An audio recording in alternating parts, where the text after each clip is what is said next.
नमस्कार मित्रांनो, आज आपण बनवणार आहोत करंजा। करंजासाठी मी इथे घेतले आहे 2 मोठे वाटी सुके खोबरे, पाव किलो रवा, बारीक रवा आहे, थोडी इलायची आहे आणि थोडी चारोळी आहे। इथे मी थोडी खसखस घेतली आहे आणि एक जायफळ आहे आणि थोडी पिठी साखर आहे जी आपण त्याच्यामध्ये नंतर ॲड करणार आहोत। सगळ्यात पहिले आपण कढईमध्ये थोडी खसखस टाकून थोडीशी ब्राऊन होईस तोपर्यंत आपण त्याला परतून घेणार आहोत। खसखस परतून झाल्यानंतर त्याच कढईमध्ये सुके खोबरे टाकायचे आहे। ते कमीत कमी 2 ते 3 मिनिटावर जस्ट आपल्याला एक गरम करून घ्यायचं आहे, जास्त करपवायचे नाही।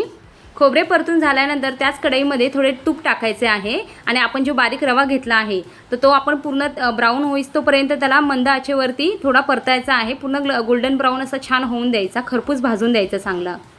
हे बघा रव्याचा कलर कसा चेंज झाला आहे, जो पूर्ण व्हाईट होता ना तो पूर्ण आता ब्राऊन असा झालेला आहे। तर असा भाजून बाजूला करून घ्यायचा। रवा पूर्णपणे थंड करून घ्यायचा आहे। त्याच्यामध्ये मग आपण जे खोबरे होते सुके ते ॲड करायचे आहे। त्याच्यात थोडी खसखस टाकायची आहे जी भाजून घेतलेली होती। त्याच्यानंतर चारोळी आणि वेलची जी आपण घेतली होती ती टाकायची आहे। थोडी पिठी साखर चवीनुसार त्याच्यात ॲड करायची आहे। तुम्हाला कसं गोड हवं त्या हिशोबाने तुम्ही त्याच्यामध्ये ते ॲड करू शकता।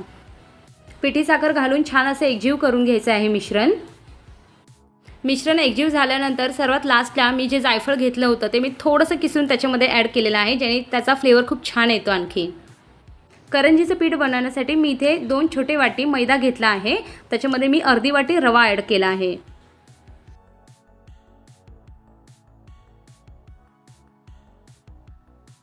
रवा ॲड केल्यानंतर त्यात थोडे टाकायचं आहे मीठ।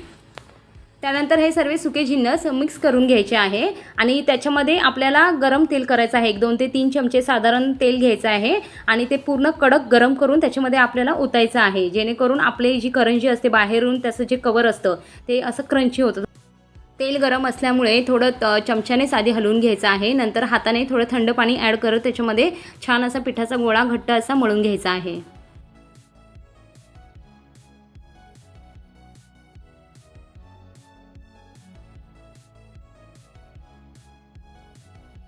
पीठ थोडे अर्धा 1 तास मुरून दिल्यानंतर त्याचे छोटे छोटे गोळे करायचे आहेत आपल्याला आणि छान असं छोट्या छोट्या लाटा लाटून त्याच्यामध्ये सारण भरायचं आहे आणि फोल्ड करून छान असा करंजीचा शेप देऊन छान तळून घ्यायचे आहेत।